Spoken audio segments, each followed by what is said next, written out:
your Bibles again to the Gospel of Mark, chapter 10. Almost coming to the end of this chapter and the end of this section. We'll be looking at verses 32 to 45 and finishing up the chapter next week. And I've titled the sermon, Two Self-Serving Sons and the Self-Sacrificing Son.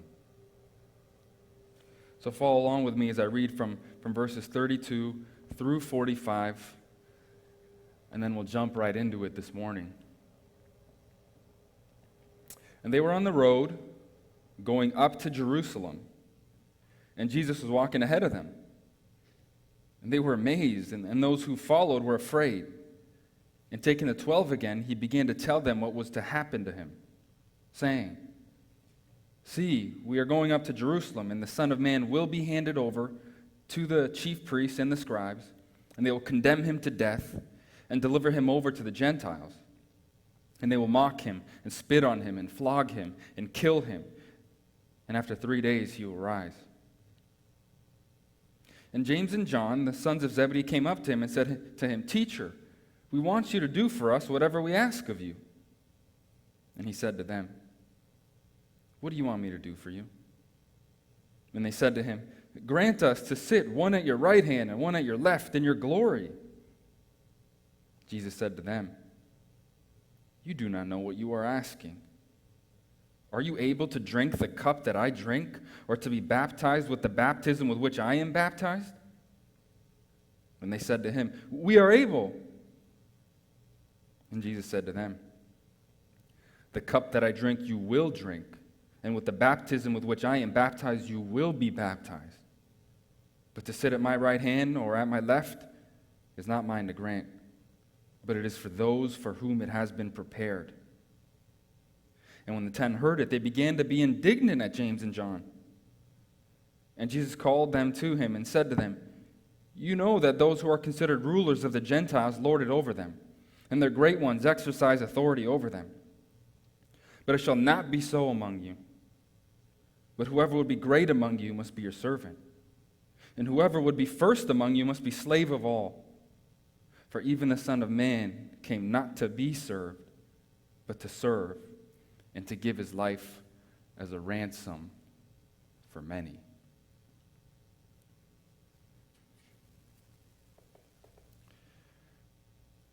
There was a great tragedy 12 days ago on August 4th in Beirut, Lebanon. A massive explosion. 220 people killed, 5,000 people plus injured, and 300,000 people homeless. Investigators are still trying to determine the cause of the blast. They knew that there was some ammonium nitrate stored in the port there. Beirut is a port city. It was stored in a warehouse and had been for 6 years, and somehow it exploded. And in hearing about that story, it actually reminded me of another incident in Beirut that happened 5 years ago in November 2015. You see, this incident didn't get much media exposure internationally because it was overshadowed by a series of coordinated, deadly terrorist attacks in Paris the following day on November 13th, 2015, that also killed 130 people and left over 400 injured. But the day before, there was a double suicide bomber attack in Beirut. One bomber exploded, detonated, killing 45 people and leaving over 200 injured. And a man was walking through the open-air market that day. Adel was his name. And as he was walking, the first explosion went off. He was with his daughter.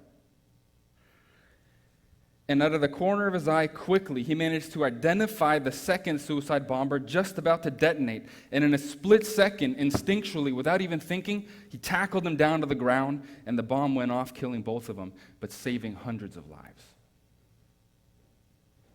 including his daughters.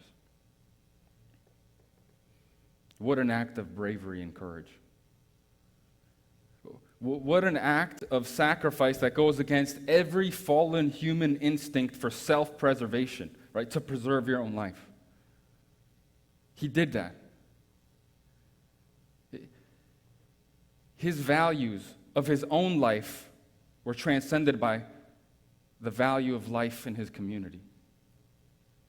And in that split second, he was willing to lay down his own life for the sake of saving hundreds of lives around him. That's sacrifice. That's the kind of sacrifice and value of the lives of those around you that few can ever understand. But that's precisely the type of sacrifice and values that Jesus wants us to understand this morning. This is exactly the kind of values and understanding of sacrifice in the kingdom, which is a complete reversal of this life, that Jesus would have everyone who follows him understand and follow. This is what we've been seeing throughout this whole section.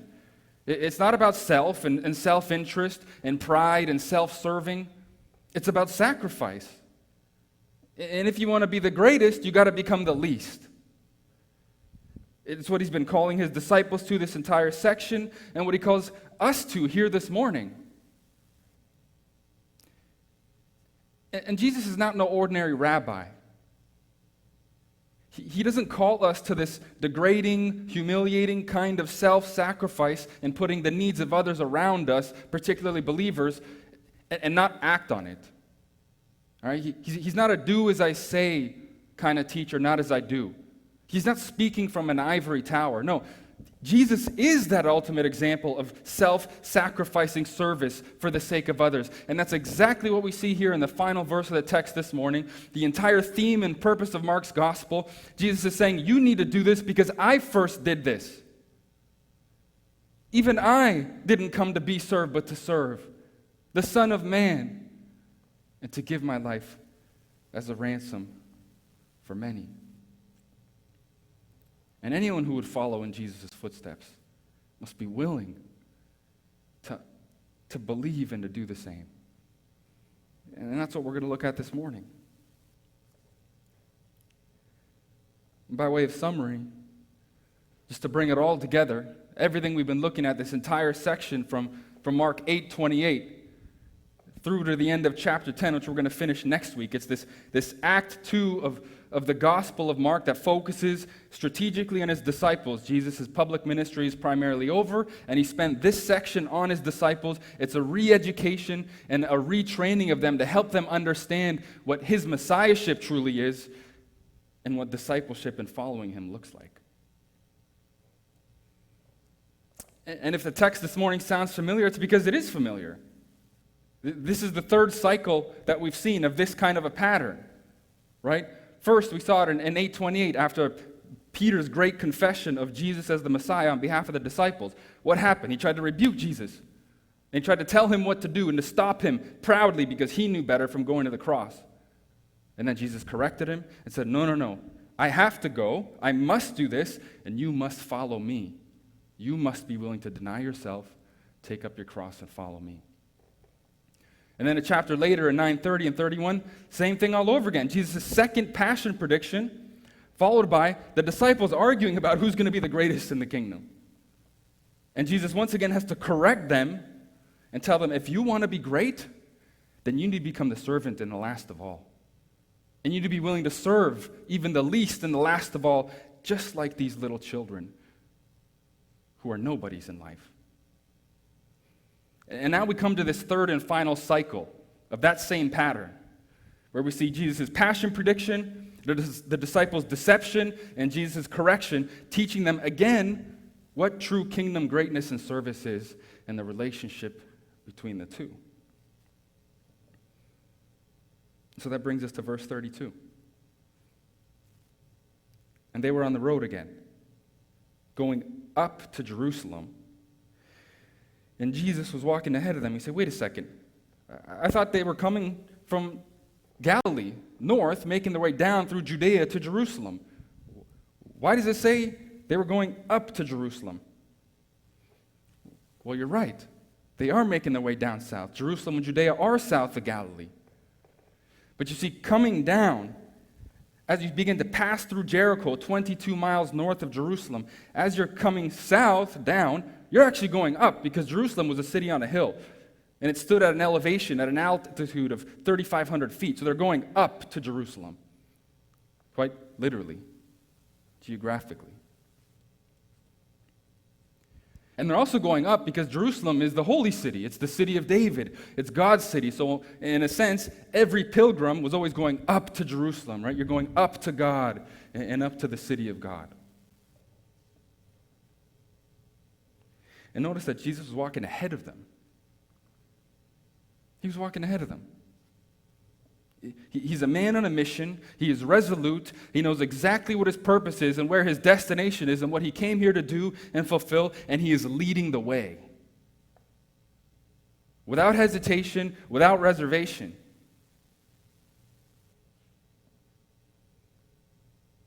Look at the next sentence. And they were amazed, and those who followed him were afraid. Why were they amazed and afraid?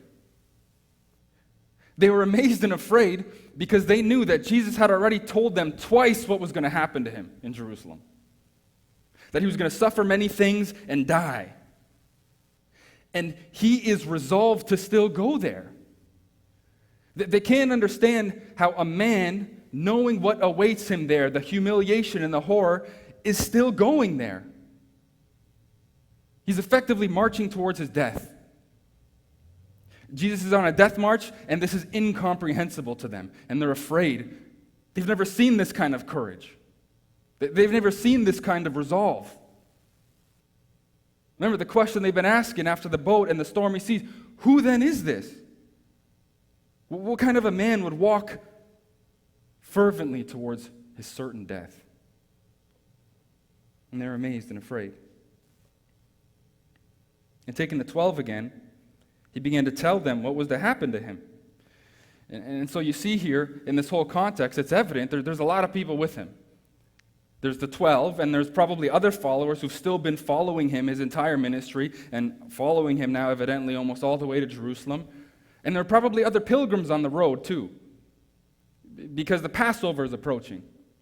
And during that time of the year, the Passover, pilgrims would come from all over the place, all over Judea, to come to Jerusalem to celebrate Passover. But now he takes the 12 again. Right, we see that. He's been doing that, this whole section. Now he uniquely calls the 12 to himself again, and he needs to talk to them for a minute. He's saying, see, we need to put pause on all this for a second. You know I'm a man on a mission. And I certainly will fulfill it. But it seems to me that we need to sit down. I need to talk to you guys for a minute. We're going up to Jerusalem, and the Son of Man will be delivered over to the chief priests and the scribes, and they will condemn him to death and deliver him over to the Gentiles. And they will mock him and spit on him and flog him and kill him. And after 3 days he will rise. This is the third time Jesus predicts his death. And it is not unlike the first two. In all three of them, he talks about his death and his resurrection on the third day, but they're different. And in this time particularly, he adds much more detail. In the first prediction, in 8:30, he says, the Son of Man must suffer at the hands of the religious leaders. He must. It's a necessity. It's according to the predetermined plan of God. In 9:30 to 31, he says he must be handed over to the Gentiles, to the Romans, to be killed. And he also predicts his death and resurrection, highlighting the divine agent behind all this. He's doing it willingly according to the predetermined plan of God. And now here, not only does he also follow up on the predetermined plan of God aspect here, but he spells it out in detail. Now he talks about precisely what the chief priests and the scribes are going to do here, along with the Romans. I'm going to go down to Jerusalem, and some horrific things are going to happen to me. And not just by the Romans, by the Jews, by my own people. They're going to treat me like the scum of the earth. And certainly that's exactly what happens, and we see that in Mark 14 and 15. And so here, not only do we see Jesus' omniscience once again as God, because only God can perfectly know the future and every aspect of it so omnisciently and precisely to the detail, but we see incredibly who's responsible for this. It's not just the Romans, it's the Jews. Both the Romans and the Jews mock him. Both the Romans and the Jews will spit on him.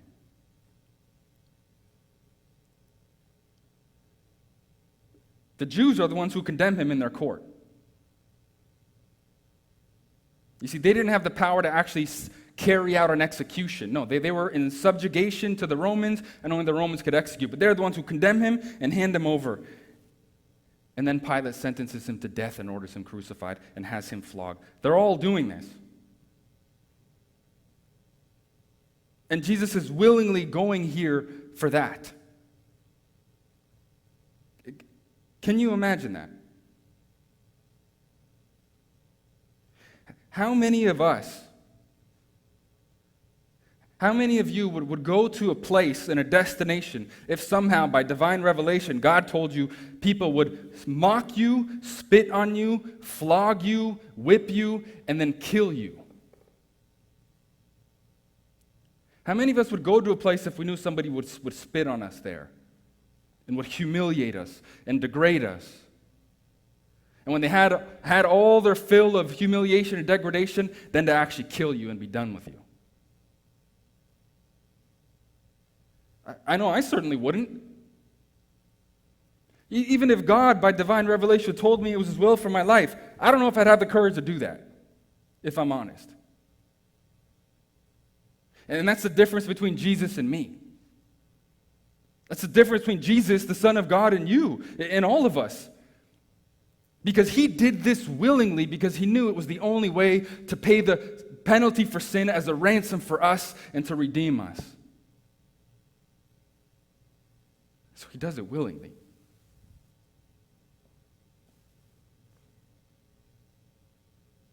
Incredible.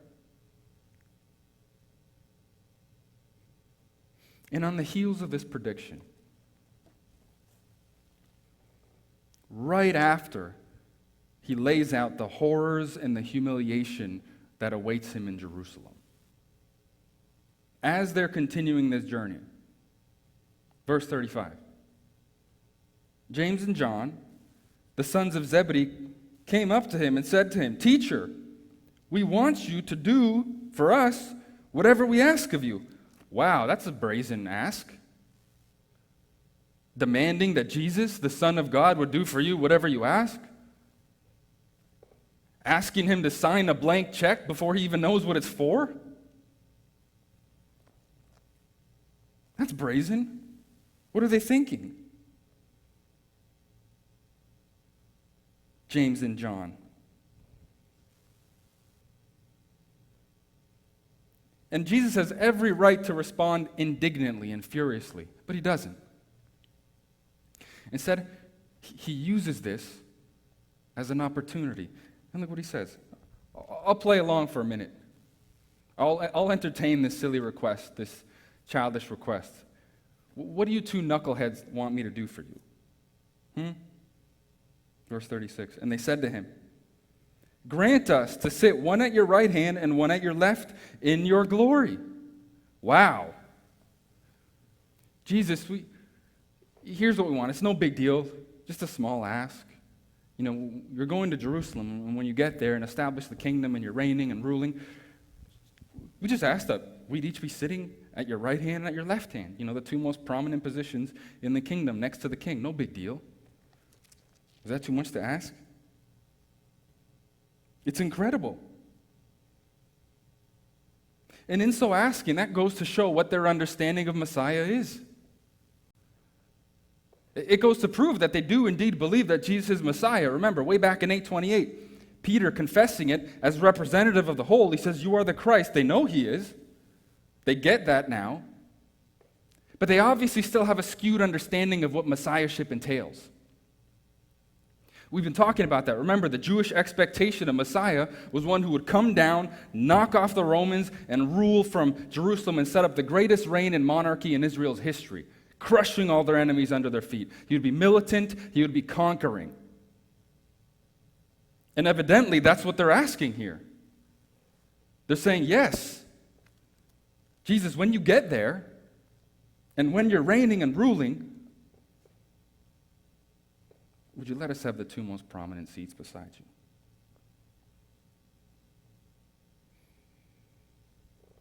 And how does Jesus respond to this brazen, self-interested, self-focused request? He could have easily put them on blast. He could have put them on point. He could have rebuked them sternly after everything, after all the lessons about greatness and service and humility in the kingdom. Instead, he uses this as a launching point. What does he say? Verse 38, Jesus said to them, "You do not know what you are asking." You guys haven't got a clue what you're asking me to do here. Are you able to drink the cup that I drink, or to be baptized with the baptism with which I am baptized? If you knew what you were asking from me this moment, you would not have asked the question to begin with. Are you willing to drink the cup of suffering that awaits me in Jerusalem? Are you willing to be baptized, which means immersed into my suffering and humiliation and death? Because that's what the two most prominent seats would require if you want that. And that's exactly what those two analogies meant, those two metaphors. The cup and baptism were common in the Old Testament, in particular the Greek Old Testament, which was the Septuagint, before the New Testament was canonized. That was the first century early church Bible, the Old Testament. And cup was often representative of suffering, sometimes judgment, but suffering. And the same thing with baptism. He's saying, are you willing to be immersed like a deluge of water into my suffering and drink this cup? In verse 39, and they said to him, "We are able." Wow.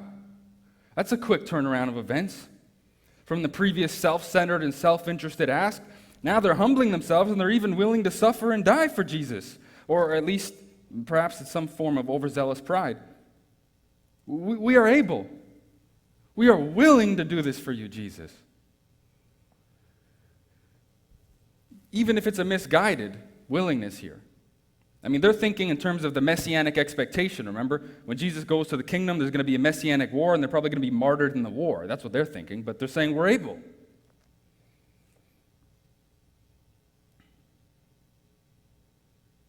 We are able to do this. That's what they think is going to happen. And in a sense, we have to understand that because of the messianic expectation. And remember, James and John, this is the only time they're mentioned on their own here, apart from Peter. But these three guys are unique. It was Peter, James, and John alone who Jesus asked into the room when he took Jairus' 12-year-old daughter by the hand and raised her from the dead. It was Peter, James, and John alone at the Transfiguration on the mount when they saw Jesus in all his heavenly splendor and unveiled glory. And right before that, when he said, hey, some of you here are going to be alive, and you're going to witness the coming of the kingdom in power and glory. And that's probably what they're thinking about here. And it's Peter, James, and John who alone go deeper into the Garden of Gethsemane in chapter 14 with Jesus to pray. So they don't know what they're asking for, but they say we're able. How does Jesus respond? The next part of verse 39. And Jesus said to them, the cup that I drink you will drink, and with the baptism with which I am baptized you will be baptized. But to sit at my right hand or at my left is not mine to grant, but it is for those for whom it has been prepared. You want it, you got it. The cup that I will drink, and you also will drink. And the baptized with which I'm about to be baptized, you will be baptized. But it won't be the same cup in the same baptism. You see, nobody can drink my cup and my baptism. My suffering and my death are unique. It is the singular suffering and death in all humanity, and nobody could ever emulate it or repeat it. But you will have a cup of suffering. You will be immersed in suffering. And they got what they asked for. James, we're told in Acts 12:2, was killed by the sword at the hands of Herod Agrippa I in the early 40s, some 12, 15 years after this. And John, the Apostle John, yeah, he lived a long and full life, well into his late 80s and 90s, the late 80s and 90s of the first century, the last surviving apostle. But you can bet his life was filled with suffering and pain and humiliation.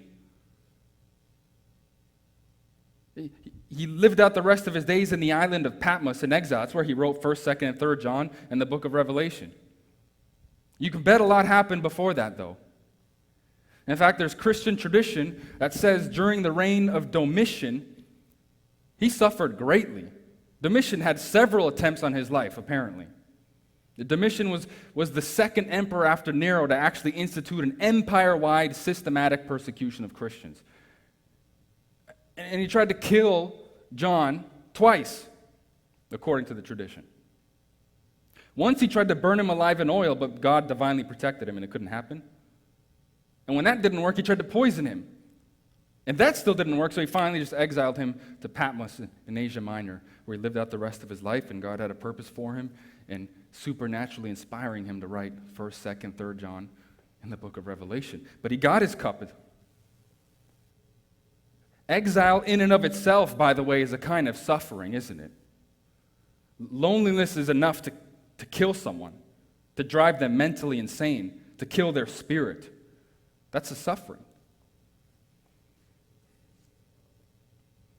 But to sit at my right hand or my left, says Jesus, in submission to God's will, that's not mine to give.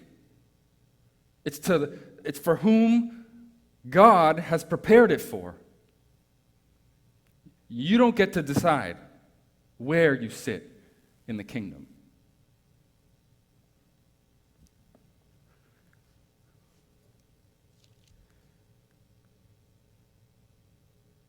And as this whole dialogue is happening, the 10 other disciples, they're watching this sideshow, and they are furious. Look at verse 41. And when the 10 heard it, they began to be indignant at James and John. Wow, that's a righteous indignation. Now we're finally getting somewhere. All of these knuckleheads who've been so dense and so dull, not understanding the radical redefinition of discipleship and service and humility, now they're righteously indignant on behalf of Jesus. And they're coming to his rescue in a fiery, righteous fury. No, I don't think that's it.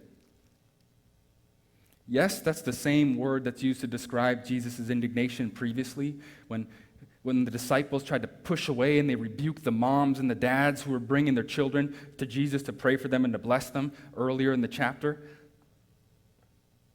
But they don't have a righteous indignation for that. And the context will make that clear when you look at Jesus' answer. They are furious at James and John because James and John beat them to the punch. They're furious at James and John because James and John beat them in asking Jesus for the chief seats in the kingdom, at the right hand and at the left hand. That's why they're angry at them. Because they didn't get to Jesus first. They wanted to be ruling in those positions.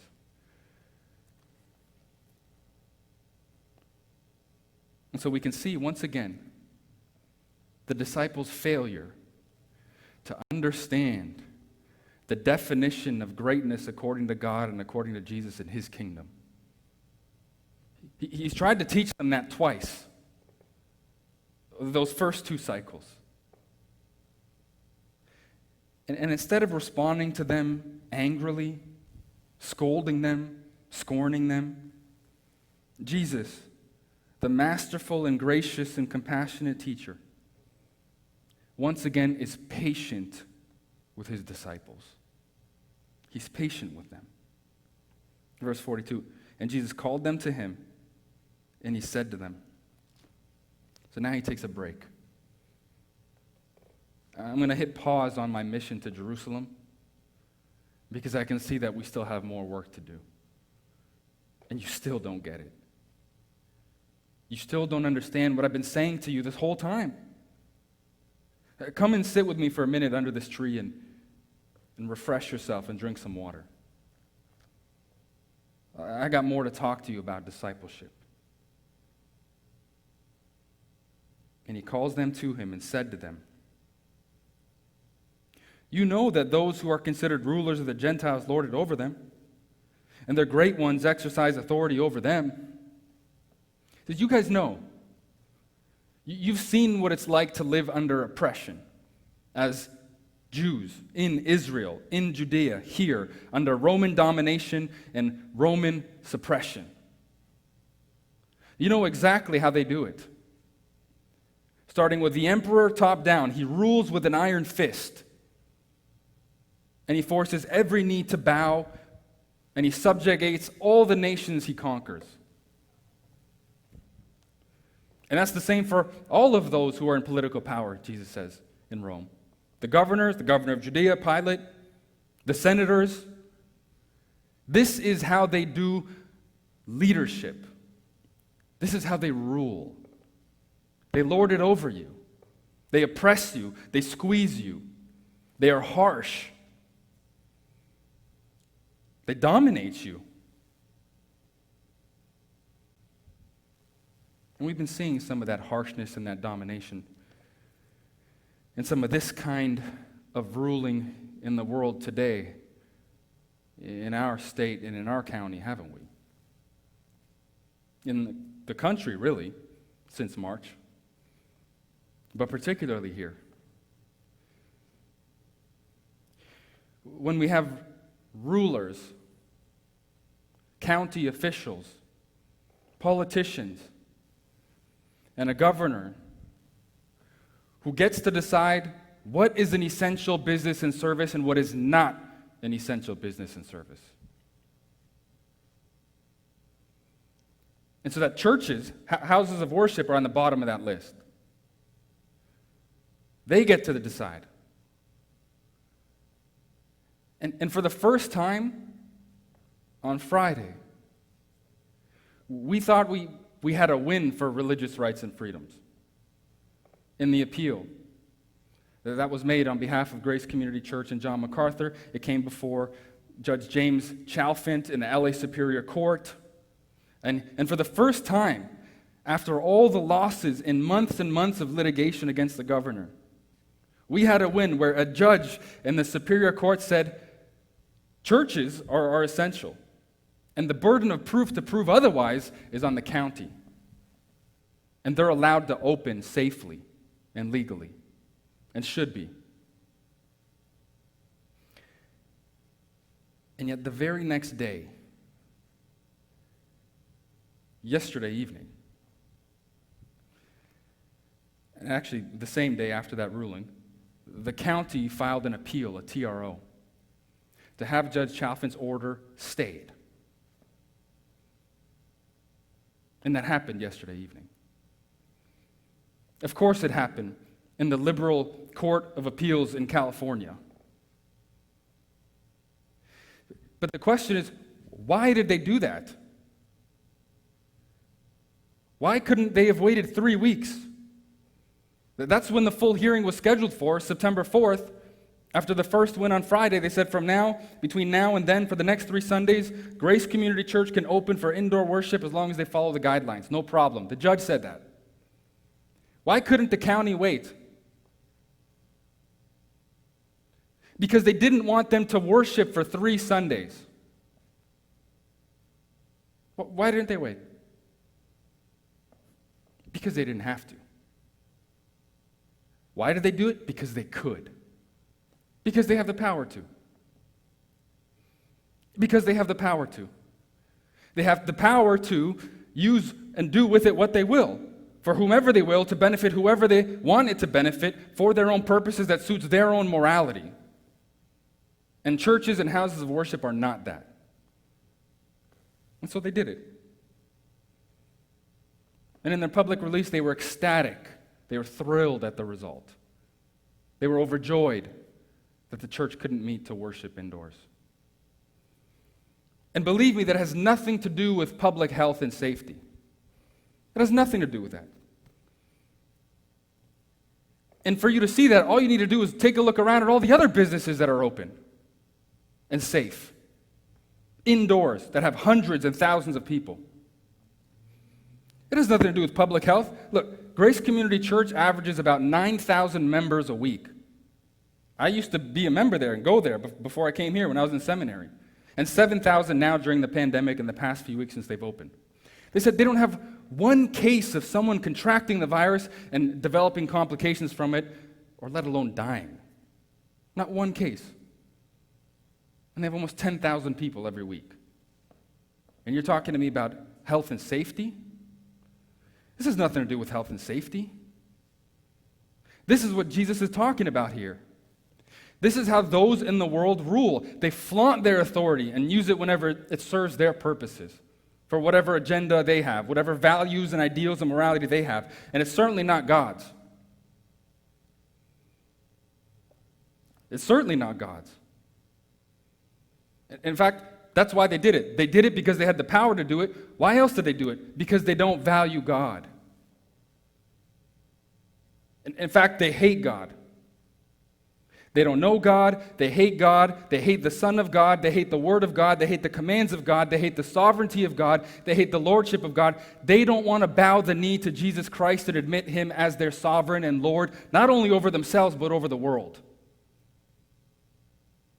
So they don't care about people who want to worship Him and do that and proclaim that message. No.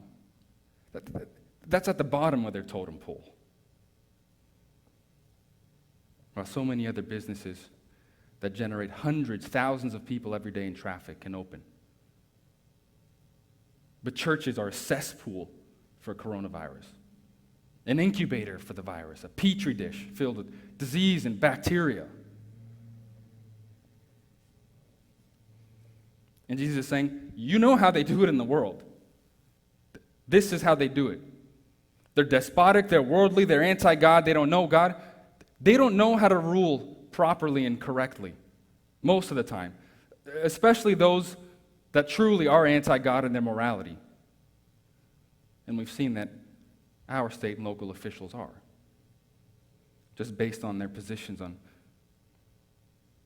some of the major issues in society. They flaunt their authority. They lord it over people. Look at verse 43. But it shall not be so among you. But whoever would be great among you must be your servant. And whoever would be first among you must be slave of all. Now, deja vu all over again. I feel like I've heard Jesus say this. He did say this. He said this all the way back in 835. He said, whoever wants to be the greatest, when they were arguing about that, he said, you must be the servant and last of all. But now he adds it. He takes it to another level. He says, if you want to be the greatest, you don't just have to be a servant. If you want to be the first in the kingdom of God in the position of grandeur and eliteness and power and prestige, you don't just have to be the servant of all, you have to be the slave of all. You have to be everyone's slave.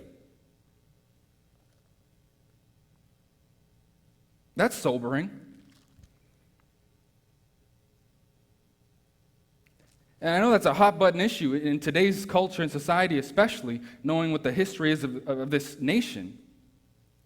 We abhor slavery, and rightfully so, and we abhor that part of the nation's history. But you need to understand that in Jesus' day, slavery was legal. And it wasn't just legal, it was rampant. It was a normal part of that everyday life and culture. Nobody thought twice about it. So they knew exactly what Jesus was calling them to here. They understood what this meant. He's no longer saying you need to be a servant, a diakonos, like a table waiter or a regular household servant. No, you need to be a slave. You need to be even lower than that. You need to renounce your rights and freedoms completely, like he said way back in 828 and 830, to deny yourself. Completely. You need to know that you no longer belong to yourself. You belong to Jesus. You're not your own master. Jesus is your master and you his slave. You're not the center of your own world and universe anymore, but Jesus is the center of your world and universe. You are now Christocentric, and you are focused completely, and your life revolves around Jesus' person and Jesus' work and the calling that he has for you.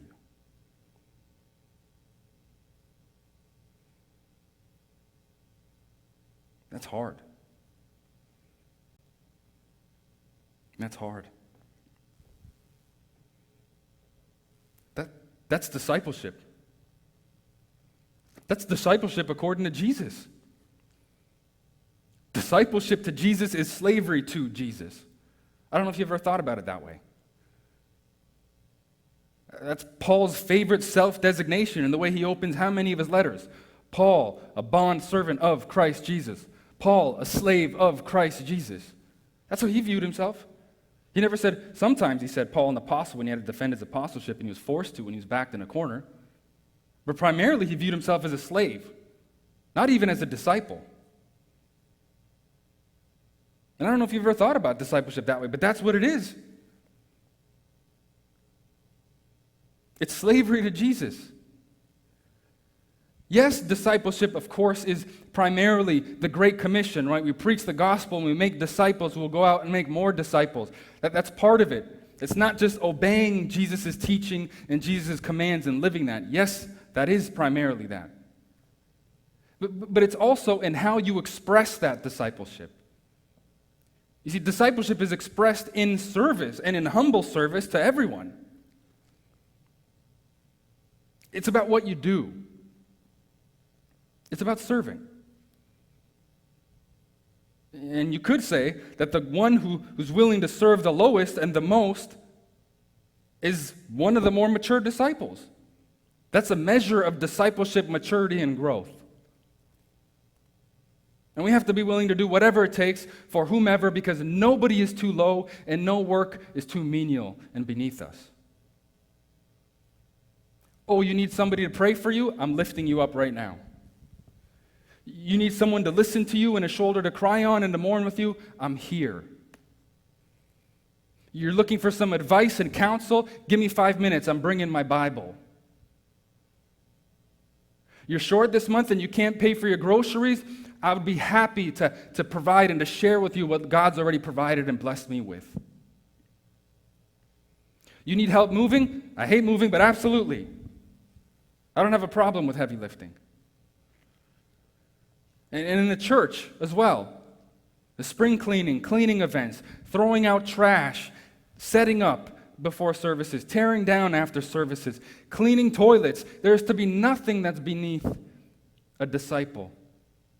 Because a disciple is a slave to Jesus. And when you serve others, you're doing this even unto him. And there's reward for that. Remember he said, even if you give a cup of water to the least of these, you're doing it to me. When you visited them in prison, when you clothed the naked, when you fed the hungry, when you gave water to the thirsty, you did all these things for me. That's what Jesus is saying here.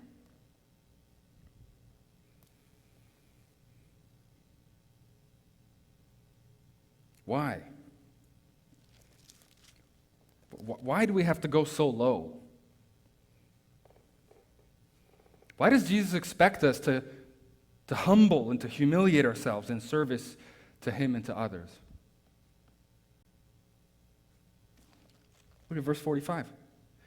For even the Son of Man came not to be served, but to serve and to give his life as a ransom for many.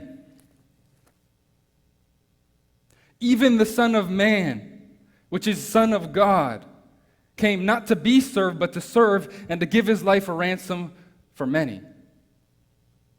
And here, not only do you have the purpose statement of Mark's entire gospel and the theme summarized and drilled down, reduced to one sentence, but you have the incredible teaching of substitutionary atonement, the very purpose and nature and the result of Jesus' work on the cross right here in one sentence. And for the first time in the gospel, Mark spells it out clearly through the lips of Jesus. Everything he's been saying about him has been building up to this point. This is why he came. He's saying, if I came down from heaven and took on human flesh to give myself a ransom for many, should anything be beneath you? That's what that word ransom means. It was used often with respect to the purchase price to free a slave. It was what you paid. It was a penalty. It was a payment. It was a purchase price to free people. And this is what the Apostle Paul develops, a whole theology of substitutionary atonement, the doctrine of substitutionary atonement, describing specifically what happened, what transaction happened at the cross. It's this. He's saying, notice the word, to give his life as a ransom for many. That means for, instead of, on behalf of, in place of. And so the idea here, Jesus is saying, I came as a substitute in place of many. And I paid the penalty, the price for sin that God demanded. That's ransom. That's atonement. Substitutionary atonement. And he did that. He achieved that once for all, completely and fully for many, and he did it to redeem. That's why he did it.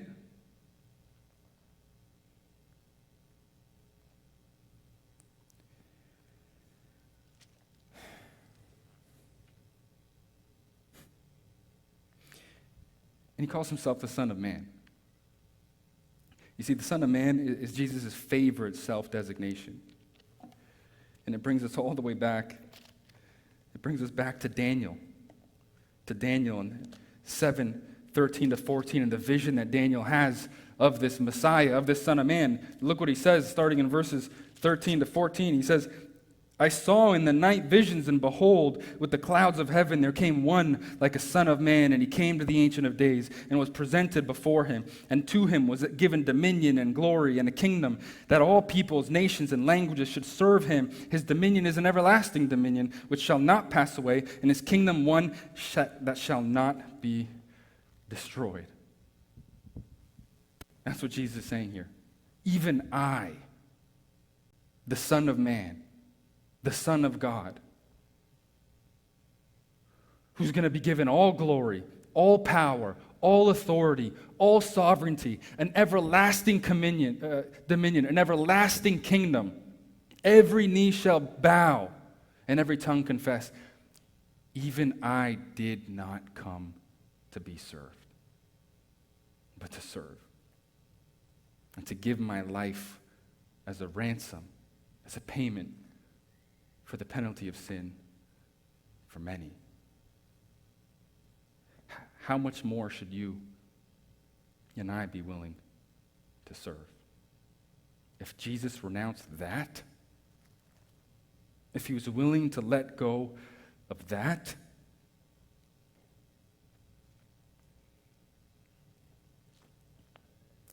and then that is the question that you and I and every believer have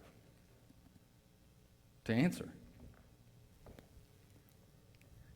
How much more should we be willing to? And there's another question. The question that Mark's been leading up to now as we've been studying for the first 10 chapters since last September, and we finally reached the point where we have the gospel, the person of works, so clearly delineated in one verse. For even the Son of Man did not come to be served, but to serve and to give his life a ransom for many. The question that everyone else needs to ask this morning who does not yet know Jesus and believe in him is, will you believe in him? Will you believe that Jesus is the Son of Man and Son of God, who came to pay sin's penalty on the cross, and in so doing ransomed you, redeemed you if you would only believe and follow him? Because that's the only way to inherit eternal life. That's the only way to get in the kingdom and to get into heaven. You need to believe, and you need to follow. And he's calling you here this morning. As long as you have life and breath, it's not too late. So come and follow Jesus, and you'll have eternal life. Pray with me.